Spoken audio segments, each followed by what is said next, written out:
আমি আজকে আমার গরুগুলোরে কৃমি ওষুধ খাওয়ামো, কৃমিনাশক ওষুধ দিব, ডিওয়ার্মিং করামো। তো আমি ডিওয়ার্মিং করামো আজকে আমার এই মেডিসিনের দ্বারা, এই ওষুধের দ্বারা। এই ওষুধটার নাম হচ্ছে ফ্লুকারিড ডিএস। ফ্লুকারিড ডিএস এটা দিয়েছি আমি এবার ডিওয়ার্মিং করামো। তো প্রত্যেকটা ফার্মালারে, প্রত্যেকটা গরু পোষা মানুষের আমি জানাই যে প্রত্যেক 3 মাস মুড়ে আপনারা গরুকে ডিওয়ার্মিং করাবেন, পেলে ওষুধ খাওয়াবেন। তার কারণ হচ্ছে যদি গরুরে ডিওয়ার্মিং করানি না যায়, গরু রক্তহীনতা ভুগবো, গরুর টুটির তলে ফেলে দেবো, গরুর শরীরটা খসখসা হবো, গরুর শরীরটা মানে খড়রা খড়ি হবো, আর গরু কোনোদিনও স্বাস্থ্য ভালো থাকবো না।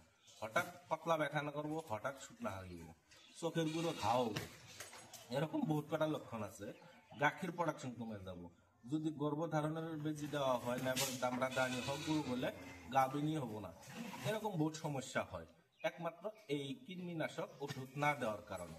তার জন্য বহুতে আমার কুয়েশন করে রাস্তাঘাটে যে আমার গরুটা স্বাস্থ্য এরকম হয়েছে, কি করা যায়, গরুটা গরম আইতেছে না, কি করা যায়। আমি সবাইকে পরামর্শ দিই যে গরু কি কৃমি ওষুধ খাওয়াইছেন, যদি না গরুটাকে কৃমি ওষুধ আগে খাওয়াই না। তাই আমার গরুকে আমি কৃমি ওষুধ কি হিসেবে খাওয়াই এটা আজকে আমি আপনাদের দেখাইতেছি। কৃমি ওষুধ খাওয়ানি সহজ বুদ্ধি একটা হলো, যেহেতু আমার গরুকে আমি ড্রাই ফিড দিই, দানাদার খাওয়া দিই, এই দানাদার খাওয়াটার লগে যদি আমি মিক্স করে দিই ইজি ভাবে খাবো। যদি এমনি আমি খালি ওষুধটা দিই সামনে, হয়তো খাবো না। দানাদার খাওয়ার কি করে দিবে এটা আমি আপনাদের দেখাইতেছি। যদি না আমার একটা গাই আছে, গাইটার বডি ওয়েট আছে 300 কেজি, আমি ওরা খাবার দেই, এই ড্রাই ফিড দেই 2 কেজি সকালে,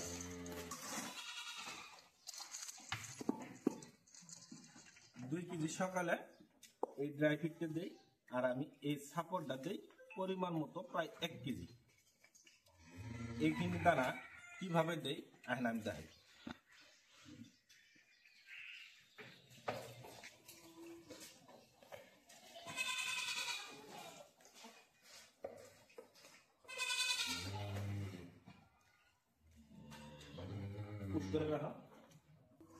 গরুটা দেখাও। এই গরুটা হচ্ছে আমার বডি ওয়েট 3.5 কুইন্টাল, 350 কেজি মান হবো।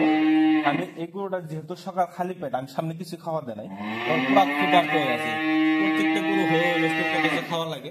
আমি এই ডিওয়ার্মিং ওষুধ খাওয়ানোর পরে খাওয়া দেওয়া হবো। এই দানাদার আমি খাওয়াটা দিলাম। এই গরুটা খাবার খানা পাকলা হবো, আমি ওগুলোকে মিক্স করে দিই। যেহেতু বডি ওয়েট 350 কেজি হবো, 350 কেজির একটা বোতল একবারে দেওয়া লাগবে। তার লক্ষ্যে আমি সাপোর্টটা ঢালে দিয়ে মিক্স করে দিই। এইভাবে মিক্স করে দিলে দেখবেন সুন্দরভাবে খাই নিবো, আমরা কষ্ট করে খাওয়া লাগবে।